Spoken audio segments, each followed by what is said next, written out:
बहुत ही प्यारे बच्चों, इस वीडियो ਵਿੱਚ ਤੁਹਾਡਾ ਸਵਾਗਤ ਹੈ। ਤੁਸੀਂ ਜਾਣਦੇ ਹੋ ਕਿ ਸਾਡੇ PAS ਨਾਲ ਸੰਬੰਧਿਤ ਇਮਤਿਹਾਨ ਆ ਚੁੱਕੇ ਨੇ ਜੋ ਕਿ 21 ਸਤੰਬਰ ਤੋਂ ਸ਼ੁਰੂ ਹੋਣ ਜਾ ਰਹੇ ਨੇ। ਇਹ ਇਮਤਿਹਾਨ ਜਿਵੇਂ ਦਾ ਕਿ ਤੁਸੀਂ ਹੁਣ ਪੇਪਰ ਹੱਲ ਕੀਤਾ ਹੈ ਇਸੇ ਤਰ੍ਹਾਂ ਦੇ ਹੋਣ ਜਾ ਰਹੇ ਨੇ। ਸੋ 6ਵੀਂ ਤੋਂ ਲੈ ਕੇ 12ਵੀਂ ਤੱਕ ਦੇ ਜਮਾਤਾਂ ਦਾ ਕੁੱਲ 40 ਅੰਕਾਂ ਦਾ ਪੇਪਰ ਹੋਵੇਗਾ। ਹਰ ਵਿਸ਼ੇ ਦੇ ਕੁੱਲ 20 ਪ੍ਰਸ਼ਨ ਹੋਣਗੇ ਅਤੇ ਹਰੇਕ ਪ੍ਰਸ਼ਨ ਲਈ 2 ਅੰਕ ਹੋਣਗੇ। ਇਸ ਵਿੱਚ ਅਪ੍ਰੈਲ 2020 ਤੋਂ ਅਗਸਤ 2020 ਤੱਕ ਦਾ ਸਿਲੇਬਸ ਆਵੇਗਾ। ਸੋ ਸਾਰੇ ਪ੍ਰਸ਼ਨ ਕੁਇਜ਼ ਦੇ ਰੂਪ ਵਿੱਚ ਹੋਣਗੇ। ਵਿਦਿਆਰਥੀਆਂ ਵੱਲੋਂ ਸਟੂਡੈਂਟ ID ਭਰਨੀ ਵੀ ਲਾਜ਼ਮੀ ਹੋਏਗੀ। ਸੋ ਹੁਣੇ ਅਸੀਂ ਕਰਕੇ ਹਟੇ ਹਾਂ ਪੰਜਾਬ ਪ੍ਰਾਪਤੀ ਸਰਵੇਖਣ ਮਾਡਲ ਪੇਪਰ ਸਤੰਬਰ 2020 ਵਿਸ਼ਾ ਪੰਜਾਬੀ ਜਮਾਤ 6ਵੀਂ। ਜਿਵੇਂ ਕਿ ਤੁਹਾਨੂੰ ਪਹਿਲਾਂ ਪਤਾ ਲੱਗ ਚੁੱਕਾ ਹੈ ਕਿ ਇਸ ਦੇ ਵਿੱਚ ਵਿਦਿਆਰਥੀਆਂ ਦੀ ਪੰਜਾਬ ID ਹੀ ਜ਼ਰੂਰ ਭਰਨੀ ਹੋਏਗੀ। ਸੋ ਪਰ ਜਿਹੜਾ ਅਸੀਂ ਹੁਣੇ ਕੁਇਜ਼ ਪੇਪਰ ਸੋਲਵ ਕੀਤਾ ਹੈ, ਹੱਲ ਕੀਤਾ ਹੈ, ਉਸ ਦੇ ਵਿੱਚ ਤੁਹਾਡਾ ਨਾਮ ਵੀ ਪੁੱਛਿਆ ਗਿਆ ਸੀਗਾ ਅਤੇ ਇਸ ਤੋਂ ਇਲਾਵਾ ਜ਼ਿਲ੍ਹਾ ਵੀ ਪੁੱਛਿਆ ਗਿਆ ਸੀ। ਸੋ ਜਿਹੜੇ 21 ਸਤੰਬਰ ਤੋਂ ਪੇਪਰ ਹੋਣ ਜਾ ਰਹੇ ਨੇ ਉਸ ਦੇ ਵਿੱਚ ਤੁਹਾਡਾ ਜ਼ਿਲ੍ਹਾ ਅਤੇ ID ਹੀ ਪੁੱਛੀ ਜਾਏਗੀ। ਸੋ ਹੁਣ ਅਸੀਂ ਜਿਹੜਾ ਪੇਪਰ ਤੁਸੀਂ ਹੱਲ ਕਰਕੇ ਹਟੇ ਹੋ ਇਹਦੇ ਉੱਤਰਾਂ ਵੱਲ ਜਾਂਦੇ ਹਾਂ। ਜਿੱਦਾਂ ਕਿ ਤੁਸੀਂ ਦੇਖਿਆ ਕਿ ਪਹਿਲਾਂ ਇੱਕ ਪੈਰਾ ਦਿੱਤਾ ਗਿਆ ਸੀਗਾ ਜਿਹਨੂੰ ਲਿਖਿਆ ਗਿਆ ਸੀ ਕਿ ਹੇਠ ਲਿਖੇ ਪੈਰੇ ਨੂੰ ਧਿਆਨ ਨਾਲ ਪੜ੍ਹ ਕੇ ਦਿੱਤੇ ਹੋਏ ਪ੍ਰਸ਼ਨਾਂ ਦੇ ਉੱਤਰ ਦਿਓ ਅਤੇ ਹਰੇਕ ਪ੍ਰਸ਼ਨ ਦੇ 2 ਅੰਕ ਹਨ। ਉਮੀਦ ਹੈ ਕਿ ਤੁਸੀਂ ਇਸ ਪੈਰੇ ਨੂੰ ਬਹੁਤ ਹੀ ਧਿਆਨ ਨਾਲ ਪੜ੍ਹਿਆ ਹੋਵੇਗਾ। ਸੋ ਅਸੀਂ ਇਸ ਵੀਡੀਓ ਨੂੰ ਲੰਬਾ ਕਰਨ ਤੋਂ ਬਚਾਉਣ ਲਈ ਸਿਰਫ ਉੱਤਰਾਂ ਵੱਲ ਹੀ ਧਿਆਨ ਦੇਣ ਜਾ ਰਹੇ ਹਾਂ। ਸੋ ਪਹਿਲਾ ਪ੍ਰਸ਼ਨ ਸੀ ਰੁੱਖਾਂ ਦੇ ਸਾਨੂੰ ਕੀ ਲਾਭ ਹੁੰਦੇ ਹਨ। ਸੋ ਆਪਸ਼ਨ ਸੀਗੀਆਂ ਇਹਨਾਂ ਤੋਂ ਸਾਨੂੰ ਆਕਸੀਜਨ ਮਿਲਦੀ ਹੈ, ਇਹ ਸਾਨੂੰ ਠੰਡੀਆਂ ਛਾਵਾਂ ਦਿੰਦੇ ਹਨ, ਇਹ ਸਾਨੂੰ ਮਿੱਠੇ ਮਿੱਠੇ ਫਲ ਦਿੰਦੇ ਹਨ ਜਾਂ ਉਪਰੋਕਤ ਸਾਰੇ ਹੀ। ਸੋ ਅਸੀਂ ਹੁਣ ਦੇਖਦੇ ਹਾਂ ਕਿ ਇਹਦਾ ਉੱਤਰ ਉਪਰੋਕਤ ਸਾਰੇ ਹੀ ਬਣਦਾ ਹੈ। ਉਮੀਦ ਹੈ ਤੁਸੀਂ ਇਹਦਾ ਉੱਤਰ ਦਿੱਤਾ ਹੋਵੇਗਾ। ਸੋ ਬੱਚਿਓ ਹੁਣ ਅਗਲੇ ਪ੍ਰਸ਼ਨ 'ਤੇ ਚੱਲਦੇ ਹਾਂ ਕਿ ਕਿਹੜੇ ਰੁੱਖ ਵਿੱਚ ਲੱਕੜੀ ਹੁੰਦੀ ਹੈ। ਤੁਸੀਂ ਦੇਖਿਆ ਅੰਬ ਵਿੱਚ ਵੀ ਲੱਕੜੀ ਹੁੰਦੀ ਹੈ, ਪਿੱਪਲ ਵਿੱਚ ਵੀ ਹੁੰਦੀ ਹੈ ਅਤੇ ਗੁਲਾਬ ਦਾ ਜਿਹੜਾ ਫੁੱਲ ਹੈ ਉਹਦੇ ਵਿੱਚ ਵੀ ਹੁੰਦੀ ਹੈ, ਪਰ ਕੇਲੇ ਦੇ ਦਰਖਤ ਵਿੱਚ ਲੱਕੜ ਨਹੀਂ ਹੁੰਦੀ। ਸੋ ਉੱਤਰ ਹੈਗਾ ਕੇਲਾ। ਅਗਲਾ ਪ੍ਰਸ਼ਨ ਹੈ ਕਿਹੜੇ ਰੁੱਖਾਂ ਦੀ ਵਰਤੋਂ ਦਵਾਈਆਂ ਬਣਾਉਣ 'ਚ ਕੀਤੀ ਜਾਂਦੀ ਹੈ। ਪਹਿਲਾ ਸੀ ਪਿੱਪਲ, ਬੋਹੜ ਅਤੇ ਨਿੰਮ, ਦੂਸਰਾ ਕੇਲਾ, ਤੁਲਸੀ ਅਤੇ ਸ਼ਰੀਂਹ, ਤੀਸਰਾ ਨਿੰਮ, ਤੁਲਸੀ ਅਤੇ ਆਂਵਲੇ, ਚੰਦਨ, ਗੁਲਾਬ ਅਤੇ ਕਿੱਕਰ। ਸੋ ਬੱਚਿਓ ਇਸ ਦਾ ਉੱਤਰ ਹੈ ਨਿੰਮ, ਤੁਲਸੀ ਅਤੇ ਆਂਵਲੇ, ਭਾਵ ਕਿ ਤੀਸਰਾ। ਉਮੀਦ ਹੈ ਇਹ ਤੁਸੀਂ ਠੀਕ ਜਵਾਬ ਦਿੱਤਾ ਹੋਵੇਗਾ। ਸੋ ਪਿਆਰੇ ਬੱਚਿਓ ਅਗਲੇ ਪ੍ਰਸ਼ਨ 'ਤੇ ਚੱਲਦੇ ਹਾਂ। ਸਰੀਰ ਢੱਕਣ ਲਈ ਕਿਹੜੇ ਰੁੱਖ ਦੀ ਵਰਤੋਂ ਹੁੰਦੀ ਹੈ। ਸੋ ਉਸੇ ਰੁੱਖ ਦੀ ਵਰਤੋਂ ਕੀਤੀ ਜਾ ਸਕਦੀ ਹੈ ਜਿਸ ਦੇ ਪੱਤੇ ਵੱਡੇ ਹੋਣ। ਸੋ ਅੰਬ ਦੇ ਪੱਤੇ ਵੀ ਵੱਡੇ ਨਹੀਂ ਹੁੰਦੇ, ਸ਼ਰੀਂਹ ਦੇ ਪੱਤੇ ਵੀ ਵੱਡੇ ਨਹੀਂ ਹੁੰਦੇ, ਨਿੰਮ ਦੇ ਵੀ ਨਹੀਂ ਹੁੰਦੇ। ਸੋ ਕੇਲੇ ਦੇ ਵੱਡੇ ਪੱਤੇ ਹੁੰਦੇ ਨੇ, ਸੋ ਜਿਨ੍ਹਾਂ ਨਾਲ ਸਰੀਰ ਨੂੰ ਢੱਕਿਆ ਜਾ ਸਕਦਾ ਹੈ। ਸੋ ਇਸ ਦਾ ਉੱਤਰ ਹੈ ਸੱਸਾ, ਕੇਲੇ ਦੇ ਪੱਤਿਆਂ ਦੀ ਵਰਤੋਂ ਸਰੀਰ ਢੱਕਣ ਲਈ ਕੀਤੀ ਜਾਂਦੀ ਹੈ। ਸੋ ਬੱਚਿਓ ਅਗਲੇ ਪ੍ਰਸ਼ਨ ਵੱਲ ਚੱਲਦੇ ਹਾਂ। ਵੈਸੇ ਤਾਂ ਸਭ ਰੁੱਖਾਂ ਦੀ ਆਪਣੀ ਮਹੱਤਤਾ ਹੈ, ਪਰ ਦੁਨੀਆ ਦਾ ਸਭ ਤੋਂ ਮਹਿੰਗਾ ਰੁੱਖ ਹੋਣ ਦਾ ਮਾਣ ਕਿਹੜੇ ਰੁੱਖ ਨੂੰ ਪ੍ਰਾਪਤ ਹੁੰਦਾ ਹੈ। ਪਿੱਪਲ ਦੇ ਰੁੱਖ ਨੂੰ, ਚੰਦਨ ਦੇ ਰੁੱਖ ਨੂੰ, ਅੰਬ ਦੇ ਰੁੱਖ ਨੂੰ ਜਾਂ ਨਿੰਮ ਦੇ ਰੁੱਖ ਨੂੰ। ਸੋ ਇਹਨਾਂ ਵਿੱਚੋਂ ਇਸ ਦਾ ਉੱਤਰ ਜੇ ਆਪਾਂ ਧਿਆਨ ਨਾਲ ਦੇਖੀਏ ਕਿਹੜਾ ਲੱਗਦਾ ਹੈ ਬੱਚਿਓ। ਬਿਲਕੁਲ ਹਾਂ, ਚੰਦਨ ਦਾ ਰੁੱਖ, ਕਿਉਂਕਿ ਇਸ ਤੋਂ ਬਹੁਤ ਸੁਗੰਧਿਤ ਚੀਜ਼ਾਂ ਬਣਦੀਆਂ ਨੇ ਤਾਂ ਇਸ ਦੀ ਕੀਮਤ ਵੀ ਬਹੁਤ ਜ਼ਿਆਦਾ ਹੈ। ਸੋ ਚੰਦਨ ਦਾ ਰੁੱਖ ਇਸ ਦਾ ਉੱਤਰ ਹੈ।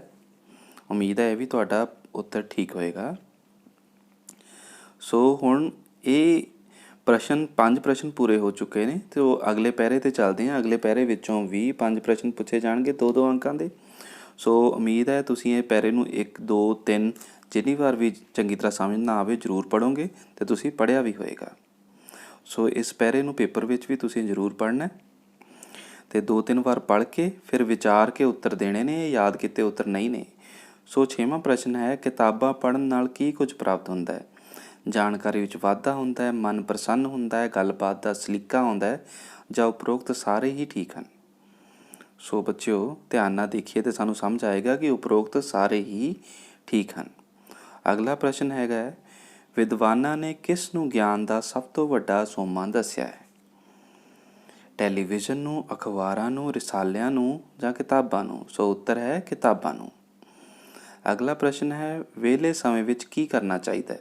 ਨਿੰਦਾ ਚੁਗਲੀ ਕਰਨੀ ਚਾਹੀਦੀ ਹੈ, ਲੜਾਈ ਝਗੜਾ ਕਰਨਾ ਚਾਹੀਦਾ ਹੈ, ਕੋਈ ਚੰਗੀ ਕਿਤਾਬ ਪੜ੍ਹਨੀ ਚਾਹੀਦੀ ਹੈ, ਸਮਾਂ ਵਿਅਰਥ ਗਵਾਉਣਾ ਚਾਹੀਦਾ ਹੈ? ਸੋ ਇਹਨਾਂ ਵਿੱਚੋਂ ਉੱਤਰ ਹੈ ਕਿ ਕੋਈ ਚੰਗੀ ਕਿਤਾਬ ਪੜ੍ਹ ਲੈਣੀ ਚਾਹੀਦੀ ਹੈ। ਕੌਣ ਕਦੇ ਧੋਖਾ ਨਹੀਂ ਦਿੰਦਾ? ਭੈਣ ਭਰਾ, ਦੋਸਤ ਮਿੱਤਰ, ਚਾਚੇ ਤਾਏ, ਚੰਗੀਆਂ ਕਿਤਾਬਾਂ। ਸੋ ਉੱਤਰ ਹੈ ਚੰਗੀਆਂ ਕਿਤਾਬਾਂ ਸਾਡੀਆਂ ਪੱਕੀਆਂ ਦੋਸਤ ਹੁੰਦੀਆਂ ਨੇ, ਸਾਨੂੰ ਕਦੇ ਵੀ ਧੋਖਾ ਨਹੀਂ ਦਿੰਦੀਆਂ। ਕਿਹੜੀ ਚੀਜ਼ ਤੁਹਾਡੇ ਕੋਲੋਂ ਖੋਈ ਨਹੀਂ ਜਾ ਸਕਦੀ? ਕਿਤਾਬਾਂ ਖੋਹੀਆਂ ਜਾ ਸਕਦੀਆਂ ਨੇ, ਧਨ ਦੌਲਤ ਵੀ ਖੋਇਆ ਜਾ ਸਕਦਾ ਹੈ, ਦੋਸਤ ਮਿੱਤਰ ਵੀ ਸਾਡੇ ਤੋਂ ਦੂਰ ਹੋ ਸਕਦੇ ਨੇ, ਪਰ ਗਿਆਨ ਸਾਡੇ ਤੋਂ ਖੋਇਆ ਨਹੀਂ ਜਾ ਸਕਦਾ। ਸੋ ਪਿਆਰੇ ਬੱਚਿਓ, ਇਸ ਦਾ ਉੱਤਰ ਹੈ ਗਿਆਨ, ਜੋ ਕਿ ਇੱਥੇ ਤੀਜੀ ਆਪਸ਼ਨ ਦਿੱਤੀ ਗਈ ਹੈ। ਸੋ ਇਹ ਸੀ ਊੜਾ ਭਾਗ। ਹੁਣ ਚੱਲਦੇ ਹਾਂ ਐੜੇ ਭਾਗ ਵੱਲ, ਜੋ ਕਿ ਵਿਆਕਰਣ 'ਤੇ ਆਧਾਰਿਤ ਹੈ। ਸੋ ਹੇਠ ਲਿਖੇ ਪ੍ਰਸ਼ਨਾਂ ਦੇ ਉੱਤਰ ਵਿਕਲਪਾਂ ਵਿੱਚੋਂ ਚੁਣੋ ਅਤੇ ਹਰੇਕ ਪ੍ਰਸ਼ਨ ਦੇ 2 ਅੰਕ ਹੋਣਗੇ। ਸੋ ਵਿਆਕਰਣ ਵਾਲੇ ਭਾਗ ਦੇ ਵੀ 20 ਅੰਕ ਹੋਣਗੇ। ਹਾਥੀ ਅਤੇ ਦਰਜੀ ਕਹਾਣੀ ਤੋਂ ਤੁਹਾਨੂੰ ਕੀ ਸਿੱਖਿਆ ਮਿਲਦੀ ਹੈ? ਇਮਾਨਦਾਰੀ ਚੰਗੀ ਨੀਤੀ ਹੈ, ਜਿਹਾ ਕਰੋਗੇ ਤਿਹਾ ਭਰੋਗੇ, ਲਾਲਚ ਬੁਰੀ ਬਲਾ ਹੈ, ਏਕਤਾ ਵਿੱਚ ਬਲ ਹੈ। ਸੋ ਉੱਤਰ ਤੁਸੀਂ ਟਿਕ ਕੀਤਾ ਹੋਇਆ ਦੇਖ ਲਿਆ ਹੈ। ਸੋ ਇਹਦਾ ਉੱਤਰ ਹੈ ਜਿਹਾ ਕਰੋਗੇ ਤਿਹਾ ਭਰੋਗੇ, ਹਾਥੀ ਅਤੇ ਦਰਜੀ ਕਹਾਣੀ ਦੀ ਸਿੱਖਿਆ ਹੈ। ਇਮਾਨਦਾਰੀ ਚੰਗੀ ਨੀਤੀ, ਇਹ ਇਮਾਨਦਾਰ ਲੱਕੜਹਾਰਾ ਕਹਾਣੀ ਦੀ ਸਿੱਖਿਆ ਹੈ। ਲਾਲਚ ਬੁਰੀ ਬਲਾ ਹੈ, ਇਹ ਸੋਨੇ ਦਾ ਆਂਡਾ ਦੇਣ ਵਾਲੀ ਮੁਰਗੀ ਕਹਾਣੀ ਦੀ ਸਿੱਖਿਆ ਹੈ। ਅਤੇ ਏਕਤਾ ਵਿੱਚ ਬਲ ਲਈ ਕਿਸਾਨ ਅਤੇ 4 ਪੁੱਤਰ, ਸ਼ਿਕਾਰੀ ਅਤੇ ਕਬੂਤਰ ਆਦਿ ਕਹਾਣੀਆਂ ਦੀ ਸਿੱਖਿਆ ਹੈ। ਸੋ ਤੁਹਾਡੇ ਸਿਲੇਬਸ ਵਿੱਚ ਸੋਨੇ ਦਾ ਆਂਡਾ ਦੇਣ ਵਾਲੀ ਮੁਰਗੀ ਅਤੇ ਹਾਥੀ ਅਤੇ ਦਰਜੀ 2 ਹੀ ਕਹਾਣੀਆਂ ਨੇ। ਸੋ ਸੋਨੇ ਦਾ ਆਂਡਾ ਦੇਣ ਵਾਲੀ ਮੁਰਗੀ ਕਹਾਣੀ ਦਾ ਸਿੱਖਿਆ ਲਾਲਚ ਬੁਰੀ ਬਲਾ ਹੈ। ਚਲੋ ਅਗਲੇ ਪ੍ਰਸ਼ਨ 'ਤੇ ਚੱਲਦੇ ਹਾਂ ਬੱਚਿਓ। ਜਿਹੜੇ ਅੱਖਰ ਦੂਜੇ ਅੱਖਰਾਂ ਦੇ ਪੈਰਾਂ ਵਿੱਚ ਲੱਗ ਕੇ ਵਰਤੇ ਜਾਂਦੇ ਹਨ, ਉਹਨਾਂ ਨੂੰ ਕੀ ਕਹਿੰਦੇ ਹਨ? ਲਗਾਖਰ, ਦੁੱਤ ਅੱਖਰ, ਲਗਾ ਮਾਤਰਾ, ਮੁਕਤਾ ਅੱਖਰ। ਸੋ ਲਗਾਖਰ ਹੁੰਦੇ ਨੇ ਬਿੰਦੀ, ਟਿੱਪੀ ਅਤੇ ਅੱਧਕ। ਦੁੱਤ ਅੱਖਰ ਉਹ ਹੁੰਦੇ ਨੇ ਜਿਹੜੇ ਕਿ ਅੱਖਰਾਂ ਦੇ ਪੈਰਾਂ ਵਿੱਚ ਲੱਗਦੇ ਨੇ, ਹਾਹਾ, ਰਾਰਾ ਅਤੇ ਵਾਵਾ। ਲਗਾ ਮਾਤਰਾ ਬੱਚਿਓ ਤੁਸੀਂ ਜਾਣਦੇ ਹੋਵੋਗੇ, ਮੁਕਤਾ, ਸਿਆਰੀ ਬਿਆਰੀ, ਲਾਂ, ਦੁਲਾਂ, ਔਂਕੜ, ਦੁਲੈਂਕੜ, ਹੋੜਾ, ਘਨੌੜਾ। ਸੋ 10 ਲਗਾ ਮਾਤਰਾ ਹੁੰਦੀਆਂ ਨੇ। ਸੋ ਅੱਗੇ ਹੈ ਮੁਕਤਾ ਅੱਖਰ। ਮੁਕਤਾ ਅੱਖਰ ਉਹ ਹੁੰਦਾ ਹੈ ਜਿਸ ਅੱਖਰ ਦੇ ਨਾਲ ਕੋਈ ਵੀ ਲਗ ਨਹੀਂ ਲੱਗੀ ਹੁੰਦੀ, ਉਸਨੂੰ ਮੁਕਤਾ ਅੱਖਰ ਕਹਿੰਦੇ ਨੇ। ਸੋ ਇਹਨਾਂ ਵਿੱਚੋਂ ਸਾਡਾ ਪ੍ਰਸ਼ਨ ਸੀ ਜਿਹੜੇ ਅੱਖਰ ਦੂਜੇ ਅੱਖਰਾਂ ਦੇ ਪੈਰਾਂ ਵਿੱਚ ਲੱਗ ਕੇ ਵਰਤੇ ਜਾਂਦੇ ਹਨ। ਸੋ ਇਹਦਾ ਉੱਤਰ ਹੈ ਦੁੱਤ ਅੱਖਰ, ਭਾਵ ਕਿ ਹਾਹਾ, ਰਾਰਾ ਅਤੇ ਵਾਵਾ ਹੋਰਨਾਂ ਅੱਖਰਾਂ ਦੇ ਪੈਰਾਂ ਵਿੱਚ ਲੱਗ ਕੇ ਵਰਤੇ ਜਾਂਦੇ ਹਨ। ਸੋ ਉੱਤਰ ਦੂਸਰਾ ਇਹਦਾ ਸਹੀ ਉੱਤਰ ਸੀ। ਪੰਜਾਬੀ ਭਾਸ਼ਾ ਨੂੰ ਲਿਖਣ ਲਈ ਕਿਹੜੀ ਲਿਪੀ ਦੀ ਵਰਤੋਂ ਕੀਤੀ ਜਾਂਦੀ ਹੈ ਬੱਚਿਓ? ਲਿਪੀ ਚਿੰਨ੍ਹ, ਮਤਲਬ ਕਿਹੜੀ ਲਿਪੀ ਦੇ ਚਿੰਨ੍ਹਾਂ ਦੀ ਵਰਤੋਂ ਕੀਤੀ ਜਾਂਦੀ ਹੈ? ਸੋ ਦੇਵਨਾਗਰੀ ਲਿਪੀ ਹਿੰਦੀ ਲਿਖਣ ਲਈ ਵਰਤੋਂ 'ਚ ਲਿਆਈ ਜਾਂਦੀ ਹੈ। ਸੋ ਇੰਗਲਿਸ਼ ਨੂੰ ਲਿਖਣ ਲਈ ਰੋਮਨ ਲਿਪੀ ਦੀ ਵਰਤੋਂ ਹੁੰਦੀ ਹੈ। ਪੰਜਾਬੀ ਨੂੰ ਲਿਖਣ ਲਈ ਗੁਰਮੁਖੀ ਲਿਪੀ ਦੀ ਵਰਤੋਂ ਹੁੰਦੀ ਹੈ ਅਤੇ ਉਰਦੂ ਨੂੰ ਲਿਖਣ ਲਈ ਫਾਰਸੀ ਲਿਪੀ ਦੀ ਵਰਤੋਂ ਹੁੰਦੀ ਹੈ। ਸੋ ਸਾਡਾ ਉੱਤਰ ਹੈ ਕਿ ਪੰਜਾਬੀ ਭਾਸ਼ਾ ਨੂੰ ਲਿਖਣ ਲਈ ਕਿਹੜੀ ਲਿਪੀ ਦੀ ਵਰਤੋਂ ਕੀਤੀ ਜਾਂਦੀ ਹੈ? ਗੁਰਮੁਖੀ ਲਿਪੀ ਦੀ। ਸੋ ਯਾਦ ਰੱਖਣਾ ਬੱਚਿਓ, ਗੁਰਮੁਖੀ ਲਿਪੀ।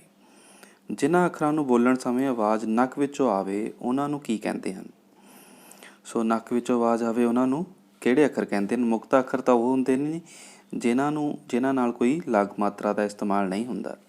ਸੋ ਸਵਰ ਜਿਨ੍ਹਾਂ ਨੂੰ ਬੋਲਣ ਸਮੇਂ ਹਵਾ ਮੂੰਹ ਵਿੱਚੋਂ ਬਿਨਾਂ ਰੋਕੇ ਬਾਹਰ ਆਵੇ, ਉਹਨਾਂ ਨੂੰ ਸਵਰ ਕਹਿੰਦੇ ਨੇ। ਅ, ਆ, ਈ, ਇਹ ਵਾਲੇ ਸਵਰ ਨੇ। ਊੜਾ ਐੜਾ ਅੱਖਰ 3 ਸਵਰ ਅੱਖਰ ਨੇ, ਬਾਕੀ 10 ਸਵਰ ਧੁਨੀਆਂ ਨੇ। ਅੱਗੇ ਹੈ ਵਿਅੰਜਨ।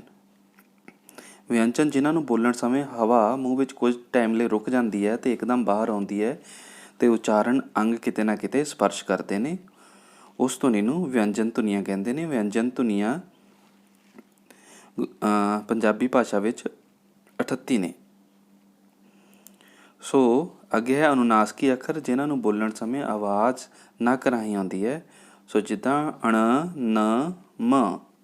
ਸੋ ਸਾਡਾ ਪ੍ਰਸ਼ਨ ਦਾ ਉੱਤਰ ਹੈ ਅਨੁਨਾਸਕੀ ਅੱਖਰ ਜਿਨ੍ਹਾਂ ਨੂੰ ਬੋਲਣ ਸਮੇਂ ਆਵਾਜ਼ ਨੱਕ ਵਿੱਚੋਂ ਆਵੇ, ਉਹ ਅਨੁਨਾਸਕੀ ਅੱਖਰ ਹੁੰਦੇ ਹਨ। ਜਿਹੜੇ ਅੱਖਰ ਕਿਸੇ ਖਾਸ ਵਿਅਕਤੀ, ਵਸਤੂ ਜਾਂ ਸਥਾਨ ਲਈ ਵਰਤਿਆ ਜਾਵੇ, ਉਸਨੂੰ ਕਿਹੜਾ ਨਾਮ ਕਿਹਾ ਜਾਂਦਾ ਹੈ? ਸੋ ਬੱਚਿਓ, ਖਾਸ ਵਿਅਕਤੀ ਦੀ ਗੱਲ ਆਈ ਹੈ, ਖਾਸ ਵਸਤੂ ਜਾਂ ਸਥਾਨ ਦੀ ਗੱਲ ਆਈ ਹੈ। ਸੋ ਇਸ ਦਾ ਉੱਤਰ ਹੈ ਖਾਸ ਨਾਮ। ਸੋ ਯਾਦ ਰੱਖਣਾ, ਜਿੱਥੇ ਖਾਸ ਦੀ ਗੱਲ ਆਈ ਹੈ ਜਿੱਦਾਂ ਜਲੰਧਰ, ਹੁਸ਼ਿਆਰਪੁਰ, ਇਹ ਖਾਸ ਥਾਵਾਂ ਹੋ ਗਈਆਂ। ਵਿਅਕਤੀ ਮਹਾਤਮਾ ਗਾਂਧੀ ਜਾਂ ਹੋਰ ਕੋਈ ਵੀ ਖਾਸ ਵਿਅਕਤੀ, ਸੋ ਖਾਸ ਨਾਮ। ਸੋ ਬੱਚੇ ਹੁਣ ਅੱਗੇ ਚੱਲਦੇ ਹਾਂ 16ਵੇਂ ਪ੍ਰਸ਼ਨ ਦੇ ਉੱਪਰ।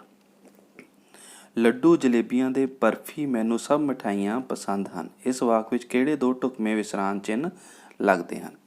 ਆਪਾਂ ਦੇਖ ਰਹੇ ਹਾਂ ਕਿ ਲੱਡੂ ਤੋਂ ਬਾਅਦ ਲੱਡੂ, ਜਲੇਬੀਆਂ ਦੇ ਵਿੱਚ ਕੌਮਾ ਆਉਣਾ ਚਾਹੀਦਾ ਸੀਗਾ, ਸੋ ਅਸੀਂ ਇੱਥੇ ਕੌਮਾ ਪਾ ਦਿੰਦੇ ਹਾਂ। ਅਤੇ ਬਰਫੀਆਂ ਮੈਨੂੰ ਸਭ ਮਿਠਾਈਆਂ ਪਸੰਦ ਹਨ ਤੋਂ ਬਾਅਦ ਡੰਡੀ ਆਉਣੀ ਚਾਹੀਦੀ ਸੀ। ਸੋ ਇਸ ਵਿੱਚ ਦੋ ਵਿਸਰਾਮ ਚਿੰਨ੍ਹ ਲੱਗਦੇ ਹਨ। ਉਹ ਦੋ ਵਿਸਰਾਮ ਚਿੰਨ੍ਹ ਤੁਸੀਂ ਜਾਣ ਹੀ ਗਏ ਹੋ ਕਿ ਕੌਮਾ ਅਤੇ ਡੰਡੀ। ਸੋ ਦੂਸਰਾ ਆਪਸ਼ਨ ਇਹਦੇ ਵਿੱਚ ਠੀਕ ਹੈ, ਕੌਮਾ ਅਤੇ ਡੰਡੀ। ਸੋ ਅੱਗੇ ਚੱਲਦੇ ਹਾਂ 17ਵੇਂ ਪ੍ਰਸ਼ਨ ਵੱਲ। ਹੁਣ ਇਹ 17ਵਾਂ ਪ੍ਰਸ਼ਨ ਤੁਹਾਡੇ ਸਾਹਮਣੇ ਆਏਗਾ। ਪੁਰਖਵਾਚਕ ਪੜ੍ਹਨਾਮ ਦੀਆਂ ਕਿੰਨੀਆਂ ਕਿਸਮਾਂ ਹੁੰਦੀਆਂ ਹਨ? ਸੋ ਬੱਚਿਓ, ਪੁਰਖਵਾਚਕ ਪੜ੍ਹਨਾਮ ਨੂੰ ਅੱਗੇ 3 ਭਾਗਾਂ 'ਚ ਵੰਡਿਆ ਜਾਂਦਾ ਹੈ। ਤੁਸੀਂ ਉਹ ਜਾਣਦੇ ਹੋਵੋਗੇ, ਉੱਤਮ ਪੁਰਖ, ਮੱਧਮ ਪੁਰਖ ਅਤੇ ਅਨਯ ਪੁਰਖ। ਸੋ 3 ਭਾਗ, 3 ਕਿਸਮਾਂ ਹੁੰਦੀਆਂ ਨੇ, ਇਹ ਤੁਸੀਂ ਜਾਣ ਹੀ ਗਏ ਹੋ। ਸੋ ਵਾਕ ਵਿੱਚ ਜੋ ਬੋਲ ਰਿਹਾ ਹੋਵੇ ਉਹ ਆਪਣੇ ਨਾਮ ਦੀ ਜਗ੍ਹਾ ਜੋ ਸ਼ਬਦ ਬੋਲਦਾ ਹੈ ਉਸਨੂੰ, ਜਿਵੇਂ ਕਿ ਮੈਂ, ਅਸੀਂ, ਸਾਡਾ, ਉਹ ਉੱਤਮ ਪੁਰਖ ਹੁੰਦਾ ਹੈ। ਜਿਸ ਨਾਲ ਗੱਲ ਕਰਦੇ ਸਮੇਂ ਉਸਦੇ ਨਾਮ ਦੀ ਜਗ੍ਹਾ 'ਤੇ ਜੋ ਬੋਲਿਆ ਜਾਂਦਾ ਹੈ, ਤੂੰ, ਤੁਸੀਂ, ਤੁਹਾਡਾ, ਉਹ ਮੱਧਮ ਪੁਰਖ ਹੁੰਦਾ ਹੈ।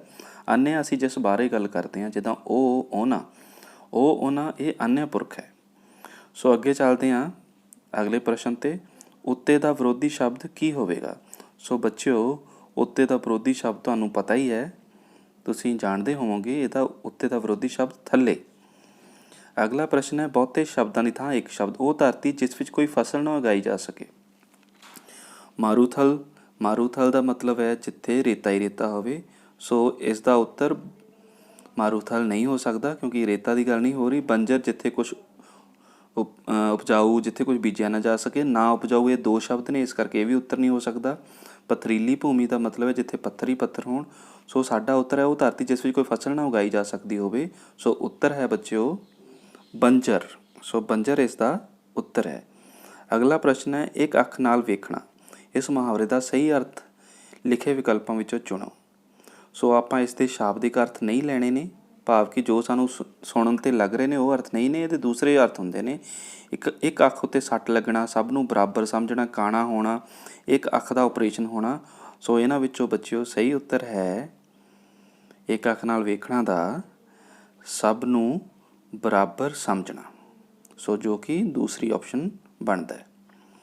ਸੋ ਇਹ ਸੀ ਬੱਚਿਓ, ਜਿੱਦਾਂ ਕਿ ਤੁਹਾਨੂੰ PAS ਵਿੱਚ ਪੇਪਰ ਆਏਗਾ, ਸੇਮ ਉਸੇ ਤਰ੍ਹਾਂ ਦਾ ਪੇਪਰ ਸੀ ਇਹ। ਆਪਾਂ ਇਹਨਾਂ 'ਤੇ ਹੁਣ ਉੱਤਰਾਂ 'ਤੇ ਗੱਲ ਕੀਤੀ। ਉਮੀਦ ਹੈ ਤੁਸੀਂ ਉੱਤਰਾਂ 'ਤੇ ਵਿਚਾਰ ਕੀਤੀ ਹੋਏਗੀ ਕਿ ਤੁਹਾਡੇ ਵੀ ਉੱਤਰ ਬਹੁਤ ਸਾਰੇ ਠੀਕ ਹੋਣਗੇ।